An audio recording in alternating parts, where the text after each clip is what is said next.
आजादी का अमृत महोत्सव।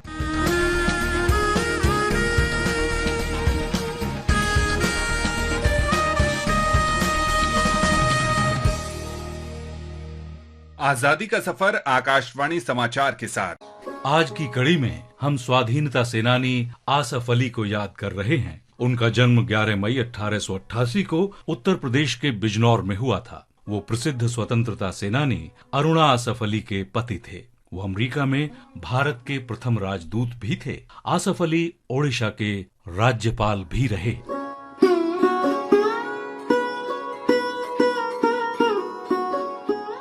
आसफ अली 1920 के दशक के आरंभ में वकालत छोड़कर असहयोग आंदोलन में शामिल हो गए। उन्होंने राष्ट्रवादी आंदोलन में भाग लिया और अदालतों में राष्ट्रवादी नेताओं की सहायता करने के लिए अपने कानूनी कौशल का प्रयोग किया। अदालत में भगत सिंह, सुखदेव और राजगुरु जैसे क्रांतिकारियों का बचाव आसफ अली ने ही किया था।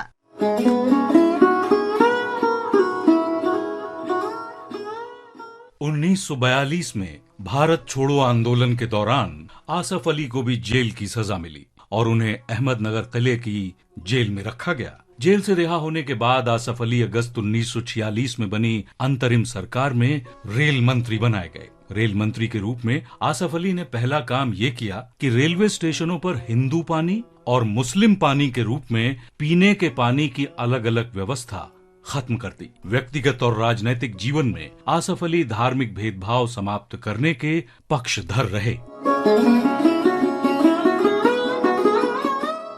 महत्वपूर्ण राजनेता के रूप में भी आसफ अली का सम्मान किया जाता है। उन्हें 1948 और 1951 में 2 बार ओडिशा का राज्यपाल नियुक्त किया गया। उन्होंने स्वतंत्रता के उपरांत महत्वपूर्ण कूटनीतिक भूमिका निभाई और अमेरिका में प्रथम भारतीय राजदूत के रूप में काम किया। इसके बाद आसफ अली को स्विट्जरलैंड में भारत का राजदूत नियुक्त किया गया। वहीं 2 अप्रैल 1953 को आसफ अली का निधन हो गया। आसफ अली को हमारा सादर नमन।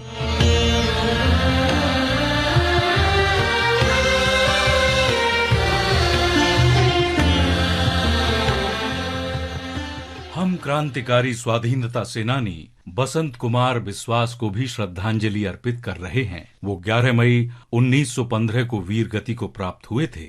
वो महान राष्ट्रवादी देशभक्त रास बिहारी बोस से प्रेरित थे। बिस्वास का जन्म 1892 में बंगाल के नदिया जिले में हुआ था। विद्यार्थी जीवन में ही उन्होंने स्वदेशी आंदोलन में सक्रिय रूप से भाग लिया। 1907 में बिस्वास ने पढ़ाई छोड़ दी और 1910 में उत्तरपाड़ा में स्वदेशी वस्त्रालय में नौकरी करने लगे, लेकिन राष्ट्रीय आंदोलन में शामिल होने के लिए वो नौकरी भी छोड़ दी। बिस्वास क्रांतिकारी समूह में शामिल हो गए और क्रांतिकारी गतिविधियों के लिए सामग्री उपलब्ध कराने लगे। वे हरिदास बनकर रास बिहारी बोस के साथ देहरादून से लाहौर गए।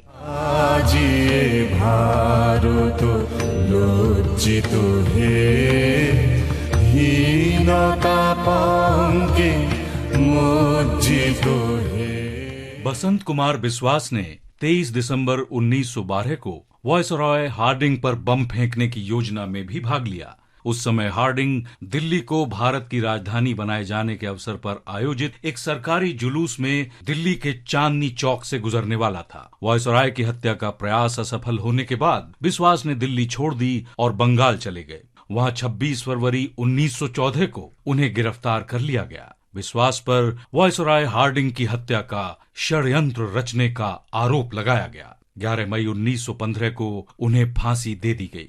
इस महान बलिदानी को शत शत नमन।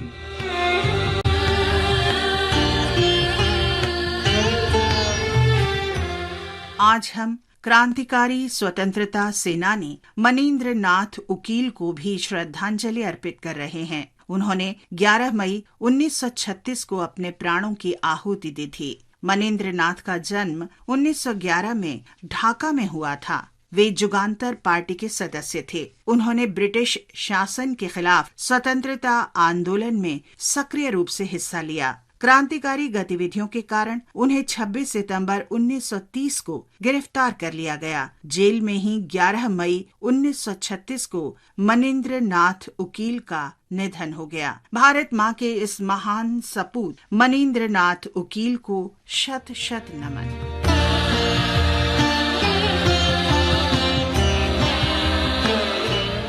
आज बस इतना ही। आजादी का सफर आकाशवाणी के संग। कल फिर मिलेंगे एक नई कड़ी के साथ।